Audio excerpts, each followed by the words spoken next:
यकीन ऐसा रखो कि सामने समंदर हो और तुम कहो मेरा रब रास्ता बनाएगा। अपने आप को अल्लाह की रज़ा के हवाले कर दो, बिल्कुल वैसे जैसे समंदर में बहता हुआ एक बेजान लकड़ी का टुकड़ा। मंजिल अल्लाह है। मोहब्बत, गम और आजमाइशें बस सफ़र का हिस्सा है। सब्र करो क्योंकि अल्लाह देर से देता है मगर सबसे बेहतरीन देता है। जब तुम सब्र की इंतहा कर दोगे तब अल्लाह मौज़े की इंतहा कर देगा।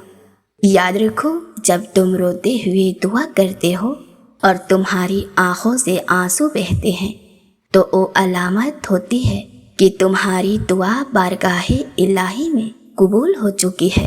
कुन फयाकुन जब वो कह देता है तो मौसम भी पल भर में बदल जाते हैं। अगर तुम्हारा यकीन अल्लाह पर मुकम्मल है तो जान लो तुम्हारी दुआओं का जवाब आएगा और कभी भी खाली नहीं आएगा। शिकायत मत करो, जो खोया वो उसकी मसलहत थी, जो मांगा वो तुम्हारा इम्तिहान है और जो मिलेगा वो उसका इनाम होगा। सब्र करो क्योंकि अल्लाह जानता है तुम्हारी ताकत क्या है और तुम्हें कभी तुम्हारी ताकत से ज़्यादा नहीं आजमाएगा।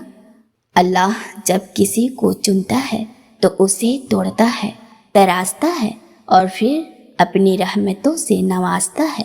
वह सजदा करवाने वाला रब जानता है कि उसका बंदा कब टूटेगा और कब झुकेगा। तवक्कुल रखो, जब तुम हाथ उठाते हो दुआ के लिए उस वक्त अल्लाह तुम्हारे लिए ज़मीनों और आसमानों में रास्ते बना रहा होता है।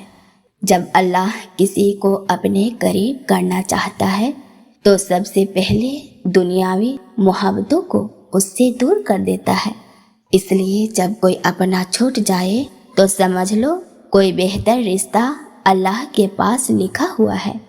तेरा सब तेरी सबसे बड़ी ताकत है। तुझसे मांगा जा रहा है सब्र, तुझसे मांगा जा रहा है यकीन। तू सिर्फ मांग, जवाब देना रब का काम है और जब अल्लाह जवाब देता है तो बेहिसाब देता है। उस रब ने तुम्हें दुआ के लायक समझा, तहज्जुद के लिए चुना, अपने नाम के लिए बुलाया। क्या ये मौज़ा नहीं? अगर आगाज़ सख्त है तो यकीन रखो इख्तिताम बेहद खूबसूरत होगा। तुम्हारा मुकद्दर नहीं, तुम्हारा तवक्कुल तुम्हारी तकदीर तय करता है। इसलिए थाम लो उसका दामन, क्योंकि जब तुम अल्लाह से जुड़ जाते हो फिर कोई तुम्हें तोड़ नहीं सकता और जब वो कबूल करता है तो सारी कायनात को तुम्हारे हक में मोड़ देता है। मायूस मत हो, तुम्हारा रब देख रहा है और बहुत जल्द तुम्हें अता करेगा, वो भी वहाँ से जहाँ से तेरा गुमान भी नहीं।